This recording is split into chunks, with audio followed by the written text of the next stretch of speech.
So cooking and eating is one of those things that can be super confusing over time, especially as you head out and you start reading all these different surveys and all the different thoughts and philosophies that exist on what is right, what is wrong, what is good, what is bad. And overall, especially as you move to trying to eat better, trying to find more nutritious foods, it can get very confusing trying to decipher all this of which extreme do you believe? Do you go after this food group? Do you go after that?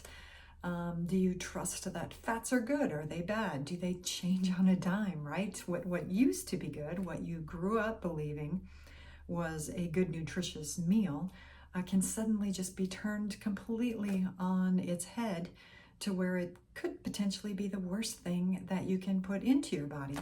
So it's a very confusing thing, especially as you are trying to eat better. Ultimately, what it comes down to, the more people that you read, the more people that you study under, that you follow their podcasts or read their books or read their cookbooks, I tended to find that at least what most people say is the closer you can get to the source, the better off you are. And what does that mean? It means if you can get it down to one ingredient. So an apple is an apple.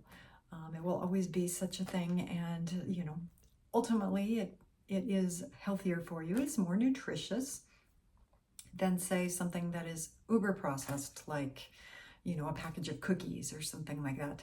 Again, that tends to be a little oversimplistic, but at the same time, it makes sense. And especially when you're shopping in a grocery store or a supermarket with over 40,000 food items on the shelf, right? It can get very confusing.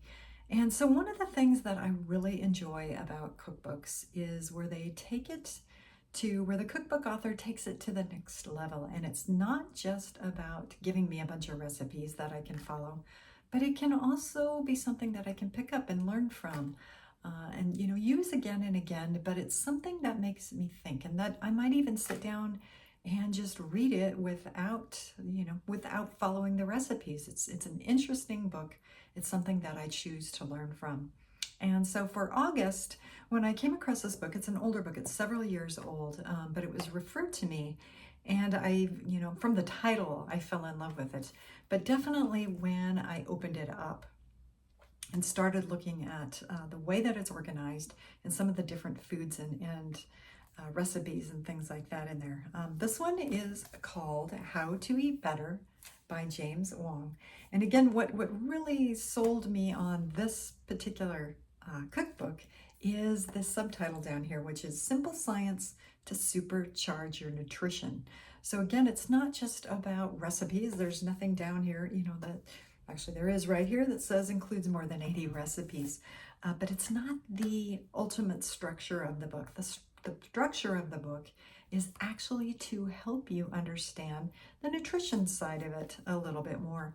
And when you dive in, when you read his introduction and you start digging into the book, you'll find that with all the science that he has in his background, that he set out to find a book or to find a way that would make sense of food, of what makes food more nutritious than others. And even from the standpoint of, if you take one specific food like a tomato, what makes a tomato more nutritious than maybe another tomato that's grown next to it? Or even if you cook it versus if you don't cook it, you eat it raw. If you leave it on the counter for a few days, all those different things involved, what is going to make it the most nutritious that it can possibly be? That's the thing that I love about this cookbook, is just kind of moving through it. You learn those little tidbits that, maybe you thought you understood, or maybe you had no idea, but all of a sudden you have these little aha moments, and it's like, oh, I never thought of it that way before. This cookbook is organized by foods rather than by, breakfast, lunch, and dinner. So it's organized by vegetables, fruits, and pantry items, which I think is very cool because, again, one of the things, especially like now in August, that I've noticed is, when I have literally pounds of tomatoes sitting on my counter, I go to my cookbooks and I go to the back index and I look for tomato recipes or zucchini recipes or, winter squash recipes. So it's helpful to me that when I can find a cookbook that I can do that very easily, even from the front as opposed to the back. And that's something that, that I really enjoyed about this book. Again, from the tomato standpoint, that definitely helps. But he also has like a winter squash section and a mushroom section. So all the things that I find in my kitchen anyway are right here. Grapes and mangoes and oats and barley and beans and all kinds of things. I can go right to that section, learn a lot about it, and then he has a few recipes as well for each of the different foods that he talks about. And again, like I said, it's something that I've been diving deeper into, just getting little interesting tidbits on making everything that I bring into my house, everything that I bring into my kitchen and build into recipes just a little bit healthier. Like I'll go over this that I found very interesting. I am a apple connoisseur. I've always loved apples since I was a little girl. And he has an apple section. And then he talks about, is it better to store them on the windowsill, which I did not know. I think stuff like that is interesting. How to pick apples. When you go to a crate in the grocery store and you see one that is red versus one that is yellow, which is the better to choose and why? He goes through that kind of stuff.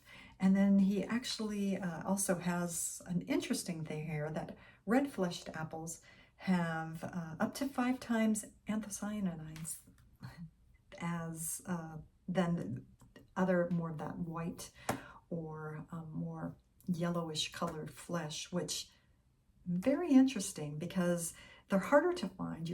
It's a lot harder to find red-fleshed apples, at least in my neck of the woods. They're grown here, so if I do go to farmers markets and go to, out to farms and stuff like that, I have several sources that I can go and find these. And I do buy them by the pounds, and I store them in my pantry, and I can store them for quite a few months. But I didn't realize, that they actually were more nutritious.